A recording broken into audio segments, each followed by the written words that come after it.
That suffices to confer First Amendment protection.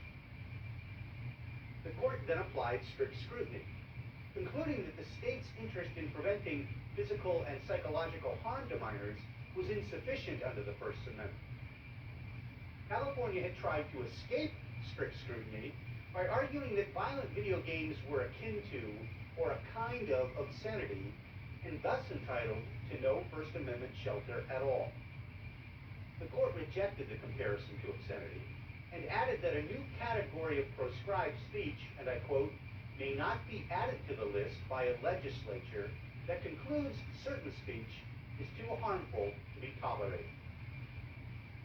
That quote is actually language the court had used in an earlier case, namely United States versus Stevens, which was decided in 2010.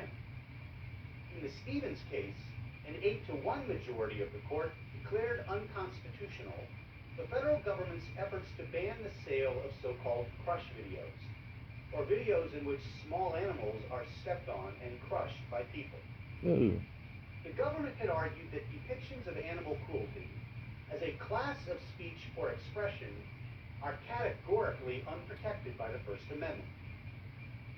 The court disagreed, concluding, and I quote, that our decisions cannot be taken as establishing a freewheeling authority to declare new categories of speech outside the scope of the First Amendment. Maybe there are some categories of speech that have been historically unprotected, but have not yet been specifically identified or discussed as such in our case law. But if so, there is no evidence that depictions of animal cruelty is among them. The decision in Stevens reminds us that there will always be new problems and challenges for the court to take up under the First Amendment, if only because human beings will always find new and sometimes disturbing ways to express themselves, and states will inevitably try to find ways to limit or proscribe that expression. The court's decision in Brown attracted a fair amount of attention, perhaps because the facts of the case are so absorbing and easy to understand. But another decision in the same week is at least as important. In the case of Sorrell versus IMS Health Incorporated, the court struck a Vermont statute that prohibited the sale, disclosure, and use of pharmacy records that revealed the prescribing practices of individual doctors. The state had argued that the information was not a form of speech at all, but a mere commodity, and I'm quoting, with no greater entitlement to First Amendment protection than beef jerky. Writing for a 6-3 majority, Justice Kennedy rejected the state's claim, arguing that the information at issue is clearly protected under the First Amendment. According to Kennedy, and I quote, speech in aid of pharmaceutical marketing is a form of expression protected by the Free Speech Clause of the First Amendment. In other words, beef jerky may not be speech under the First Amendment, but talk about beef jerky is.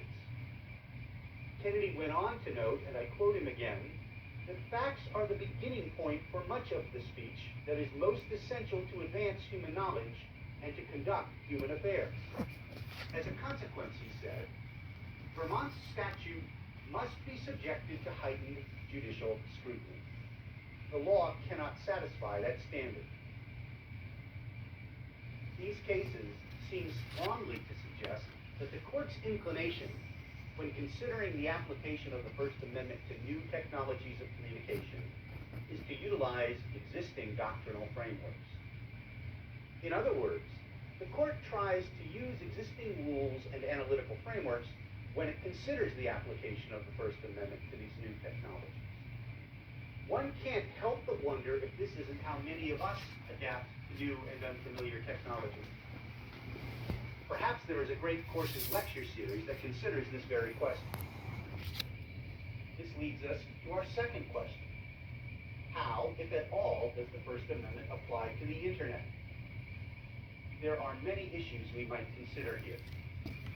For example, are tweets protected speech? Is Facebook a public forum? Can a blog post be defamatory? Can school officials